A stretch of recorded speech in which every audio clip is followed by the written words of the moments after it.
I'm Vicky. Sitting in this black SUV, watching the lights of Westchester fade behind me, I can't help but think about what just happened at my parents' house. The place that used to be a source of so much disappointment and misunderstanding has now become the stage for a life-changing revelation. It all started at Christmas dinner. The house was filled with the smell of a delicious meal, but the atmosphere was tense. My sister, Lily, a 27-year-old corporate lawyer, arrived in her shiny Audi, wearing an Armani suit. She carried a bottle of Dom Perignon worth $800 from her firm's collection. My brother Ethan, 28, a high-flying investment banker, pulled up in his Porsche, talking loudly on the phone about a $3 billion deal he'd just closed. Meanwhile, I took the bus from the city, carrying a box of homemade brownies I'd spent hours baking. As I walked through the door, Mom said, "Vicky's here," with that familiar mix of affection and disappointment. "Still taking the bus, dear?" she asked. "It's more eco-friendly," I replied, handing her the brownies. She thanked me but quickly put them aside. Lily greeted me with an air kiss. "Vicky, still doing that online thing?" she asked. "Yes, still creating content," I said. "That's nice," she said, with a pause that spoke volumes. "You know, my firm is looking for a receptionist. The pay is decent. I could put in a word for you." I thanked her but declined. Then Dad and Ethan came out of the study. Dad hugged me and said, "You look tired. All those late-night video edits are catching up with you." Ethan laughed and said, "At least she's following her passion, right? Even if it doesn't pay the bills." We sat down at the dinner table, the same table where I'd been compared to my siblings for as long as I could remember. Dad raised his glass and said, "Let's share our wins from this year." It was a tradition he'd started 4 years ago, around the time I launched my content creation journey. Lily went first. "I made senior associate this year, the youngest in the firm. My salary is now $380,000 base, plus bonuses. I'm also in line for a partnership soon."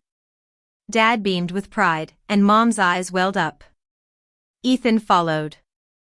"I closed the biggest deal of my career this year, a $3 billion merger.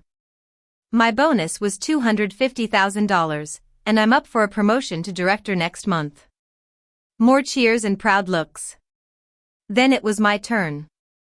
"I'm still creating content, and my audience is growing," I said simply. The temperature in the room dropped. Dad put down his glass forcefully and said, "Vicky, we need to talk about your future.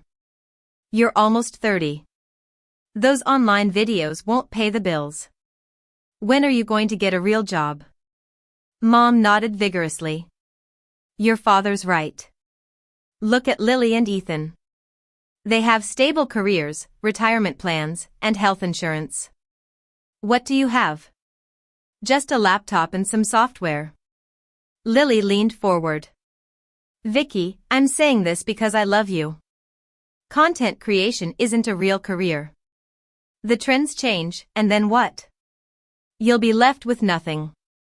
Ethan added, "Remember Jake from high school? He tried the influencer thing and now he's working at a coffee shop. Is that what you want?" I kept quiet, knowing that arguing would only make things worse. But then my phone buzzed. It was an email from my agent, Emily. "Vicky, the board of Disney has approved everything. A $60 million deal for 5 documentary series over 2 years. The PR team wants to announce it next week, but the news has leaked. You're going to be huge." I picked up my phone calmly. Lily pointed at it and said, "Can't you put that away during family dinner? That's the problem with your generation." I said, "I need to check this." Mom insisted, "No, you need to listen to your family. These online companies will use you and throw you away. Do you even have health insurance?" I opened the email and read it silently. Then I turned my phone to face the table. Dad leaned forward, squinting at the screen. His face went pale. That's your name," he stammered. Mom grabbed the phone. This can't be real. It's a prank.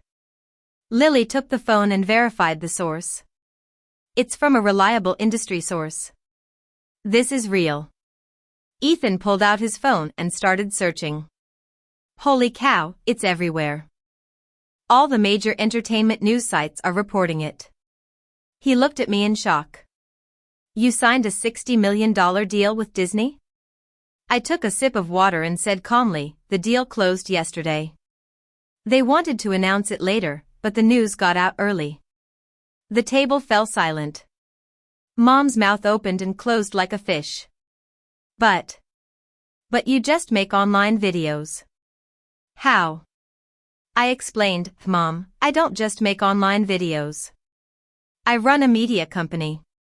I have 50 million subscribers across YouTube, Instagram, and TikTok. My content has been viewed over 9 billion times. I generate around $35 million in annual revenue through ads, sponsorships, and licensing deals. Disney approached me 8 months ago about developing original documentary content. Lily's face went white. 35 million? That's more than I make in 5 years. Dad's hands were shaking. But you live in that small apartment and take the bus. I said, I live modestly because I reinvest most of my income into the business. I have a team of 20 people, including editors, producers, and researchers. The apartment is actually a studio. I have a house in Queens. Ethan was still scrolling through articles. They're calling you the future of digital entertainment. Forbes has you listed as one of the top earning creators under 30. My phone rang again. It was Emily. Vicky, I know you're with family, but I wanted to give you a heads up. The response to the announcement has been crazy. 3 more major studios have reached out about deals in the last hour. Netflix and Amazon want to meet with you next week. This is bigger than we expected. I said, that's great, Emily. Can we discuss this tomorrow? I'm at dinner. She apologized and said, just wanted you to know you're about to become a household name. The Today Show wants you on Monday, and Good Morning America is also interested. I ended the call. The silence at the table was deafening. Lily finally spoke. You have 20 employees? And you generate $35 million in revenue? I said, that's revenue. After operating costs, salaries, and taxes, the profit is around $22 million. Mom let out a sound that was half a laugh, half sob. $22 million in profit from online videos? I replied, from a diversified media business that happens to be distributed mainly through online platforms, yes. Dad was reading an article on his phone, his face getting redder. This article says your documentaries on environmental protection and social equality have won awards and are used in university curriculums. I nodded. The environmental series won a Webby Award last year, and I've licensed some content to educational institutions. Ethan put down his phone. I looked up your channel. 50 million subscribers. Your last video has 25 million views, and the one before that has 32 million. That's more than most TV shows. Lily was doing some mental math. If you're generating $35 million with 20 employees, your profit margins are incredible. That's better than most Fortune 500 companies. Mom's wine glass slipped from her hand, splashing red wine on the tablecloth. She didn't seem to notice. All these years, we thought. I finished for her, you thought I was failing. You thought I was wasting my life on a hobby that would never amount to anything. Dad's voice was hoarse. Why didn't you tell us? I said, I tried. 6 years ago, when I graduated with a media degree and told you I wanted to create content, you threw my business plan in the trash.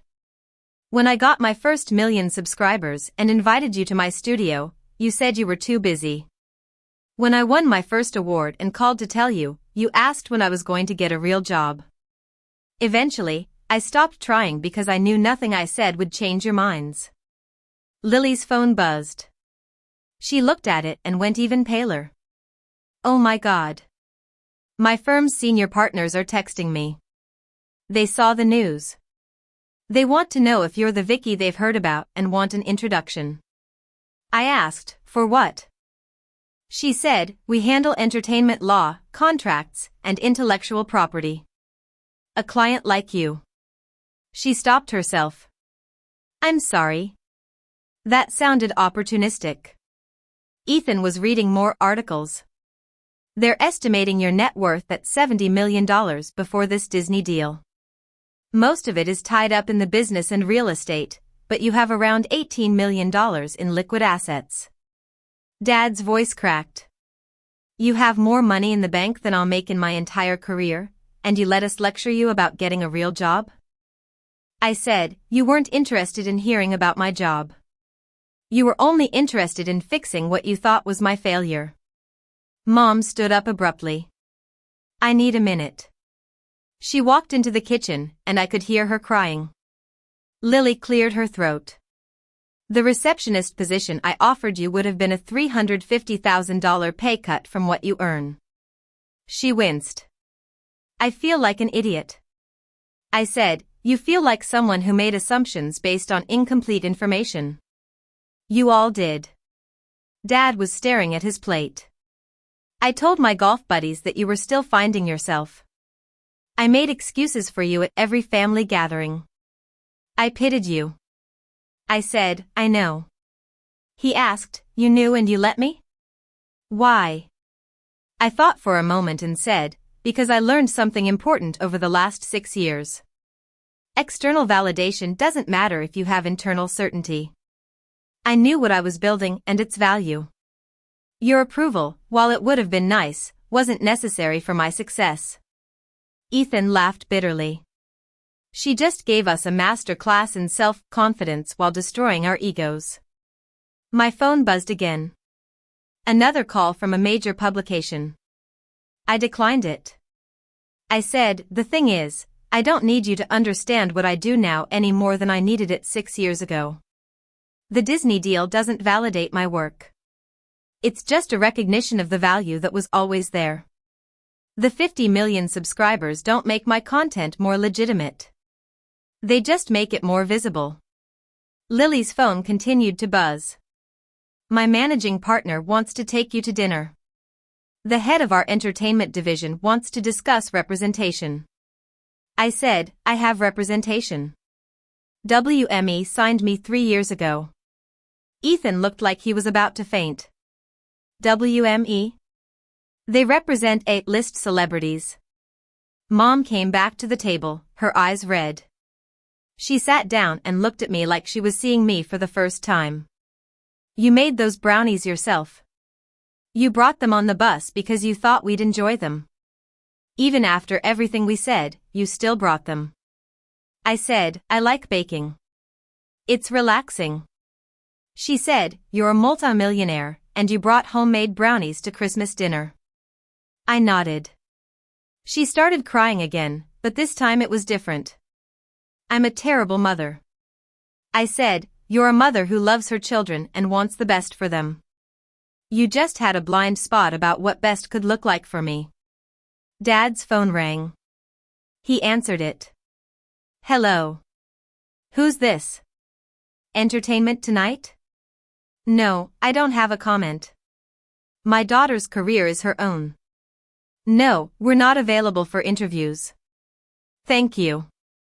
He ended the call and looked at me. They want to interview the family about your success. I said, they'll want a lot of things. I'd recommend not engaging unless you want to be part of the public narrative. Lily was typing frantically on her phone. I'm canceling drinks with my colleagues tomorrow. I told them I had family plans, but really I was going to talk about your situation. God, I'm a horrible sister. I said, you're human. Humans make mistakes. She snapped, stop being so understanding. We deserve your anger. We've been awful to you for years. I said, what would my anger accomplish? Would it change the past? Would it make you understand any better than you do right now? Ethan rubbed his face with both hands. This is surreal. This morning I thought I was the successful one. Now I realize I make less in a year than you probably make in a month. I said, success isn't a competition, Ethan. He said, says the person who won. My phone lit up with a text from Emily. By the way, your follower count has jumped to 5 million in the last hour. The announcement is driving massive traffic to your channels. Congratulations. I showed the screen to my family. 5 million new subscribers in the last hour. Dad gasped. How is that even possible? I explained, network effects. People see the news about the Disney deal, get curious about my content, and subscribe. The algorithm picks up the increased engagement and promotes my content to more users. It snowballs. Mom said weakly, you sound like you're explaining rocket science. I said, it's not that different. Both require understanding complex systems, predicting patterns, and optimizing for specific outcomes. Just then, the doorbell rang. We all looked towards the front door. Dad went to answer it. Through the archway, I could see him talking to a reporter with a camera. He came back looking shocked. There's a reporter outside from the local news. They want to interview you about the Disney deal. I said, they probably found our address through public records. I'm listed as your daughter on several documents. More doorbells rang, and I could see several news vans pulling up outside. Lily said, this is insane. My phone rang again. It was my business manager, Tom. Vicky, where are you? You need to leave. There are news crews swarming the place. I'm sending a car to pick you up. It'll be there in 15 minutes. In the meantime, don't go outside, don't make any statements, and don't let your family talk to the press. I ended the call and looked at my family. You should all turn off your phones for the next few hours. Delete your social media apps temporarily. Trust me. You don't want to see what's being said online right now. Mom asked, what do you mean? I said, people are curious about my background. They're looking up our family, our history, and our connections. Some of it will be nice, but much of it won't. Don't engage, don't read comments, and don't defend yourselves. Just be quiet for a while. Ethan ignored me and opened Twitter. His face went gray. They're calling us out. People are posting about how families dismiss creators. Using us as examples. Oh God, someone found Dad's LinkedIn and is commenting on how he works in traditional media and couldn't see your success. I said firmly, turn it off, Ethan. He didn't listen and kept scrolling. Someone posted a photo from Lily's firm's website and is analyzing her bio, comparing her salary to yours. This is brutal. I said, Ethan, turn it off. He finally locked his phone, his hands shaking. The doorbell rang again, more insistently. I said, don't answer it. My car will be here in 10 minutes. I'll leave through the back. You all should stay inside tonight. Tomorrow this will calm down a bit. By next week, the news cycle will move on to something else. Mom asked, what do we do? I said, nothing. Just live your lives. This is my career, my spotlight. You don't need to be part of it unless you want to be. Dad stood up and walked over to me. He didn't hug me but just looked down at me. I'm proud of you. I should have said that 6 years ago. I should have said it every day since. I'm sorry I didn't see what you were building. I said, thank you. He said, that's it? Just thank you? I said, what else would you like me to say, Dad? He laughed, a broken sound. I don't know. I just expected more anger, more hurt. I said, I processed my hurt over the last 6 years. I built something beautiful while you all worried I was wasting my life. The anger burned out a long time ago. All that's left is sadness that you missed it. Lily stood up abruptly. I can't do this. I can't sit here and be forgiven so easily. We don't deserve your grace. I said, maybe not, but grace isn't about deserving. It's about choosing to extend it anyway. My phone buzzed with a text from Tom. Car is outside. Back entrance. Move quickly. I stood up, put on my coat, and said, I need to go. The press attention will die down in a few days. Until then, keep your heads down. Mom grabbed my arm. When can we see you again? I said, when you want to see me as I am, not as you wish I'd been. As I walked towards the back door, I could hear Lily crying, Ethan swearing at his phone, and Dad trying to deal with the chaos at the front door. As I stepped into the cold December night and got into the SUV, Tom asked, You okay? I said, I'm fine. That was